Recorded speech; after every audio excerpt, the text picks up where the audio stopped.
Okay, this is from Albert Camus' book, The Rebel. And Albert Camus was a writer of both fiction and nonfiction. This is a nonfiction work, actually, The Rebel's nonfiction. And he won the Nobel Prize in Literature, but died rather young of a car accident. And I really treasure his works. And this writing should be taken hand in hand with James Frazer's stuff on sort of ancient savage religions. And Fraser's making this argument that we have a lot more in common with the ancient savages than we would ever acknowledge. And clearly, one of the sort of stark commonalities is this notion of war technology and making a sort of religion of death and slaughter. And I'm just going to jump right into it. It's about the destruction by the Nazis of the village of Lidice, which was in the Czech Republic. It was pretty close to Prague. And, they were not Jews, but the village of Lidice had some Jews, I would imagine, perhaps, but essentially they resisted the Nazis and they were destroyed. But it's not that they were killed that's so perplexing and fascinating. It's kind of the symbolism, the religion of nihilism, as Camus calls it, that sort of underscores what the Nazis did with Lidice. So I'm going to just jump into it. Camus says this. He says, the crimes of the Hitler regime, among them the massacre of the Jews, are without precedent in history because history gives no other example of a doctrine of such total destruction being able to seize the levers of command of a civilized nation. But above all, for the first time in history, the rulers of a country have used their immense power to establish a mystique beyond the bounds of any ethical considerations. This first attempt to found a church on nihilism was paid for by complete annihilation, right? So this last sentence is pretty fascinating that, to a church, right, make a religion of nihilism or kind of emptiness or nothingness.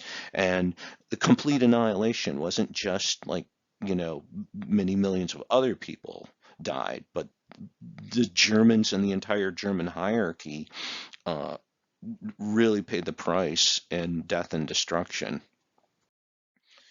All right, here he's going to talk about the village of Lidice, and this is a fascinating story. So, uh, Camus argues the destruction of Lidice demonstrates clearly that the systematic and scientific aspect of the Nazi movement really hides an irrational drive that can only be interpreted as a drive of despair and arrogance. Right, and so he's hovering around this notion of nihilism. It's they didn't just want power; they had this kind of unreasonable, inexplicable, kind of darkly magical and sinister religion of nihilism that allowed them to perpetrate these kinds of crimes. Camus continues, he says, until then, there were supposedly only two possible attitudes for a conqueror toward a village that was considered rebellious: either calculated repression and cold-blooded execution of hostages, or a savage and necessarily brief sack by enraged soldiers. Lidice was destroyed by both methods simultaneously. It illustrates the ravages of that irrational form of reason, which is the only value that can be found in the whole story. Camus continues. He says, not only were all the houses of the village of Lidice burned to the ground, the 174 men of the village shot, the 203 women deported, and I think they got deported to Auschwitz and were gassed, and the 300 children transferred elsewhere to be educated in the religion of the Fuhrer. But special teams spent months at work leveling the terrain with dynamite, destroying the very stones, filling the village pond, and finally diverting the course of the river. After that, Lidice was really nothing more than a mere possibility, according to the logic of the movement. To make assurance doubly sure, the cemetery was emptied of its dead, who might have been a perpetual reminder that once something existed in this place. So think about how crazy and the sort of what Camus calling the religion of nihilism led these Nazis to do. I mean, it wasn't just enough to kill and deport and re-educate, right? Um, they reduced the town itself to a kind of rubble. They wanted to erase everything about the existence of Lidice, up to and including you like digging up the corpses in the cemetery. And so back to Fraser and this idea of a kind of savage religion.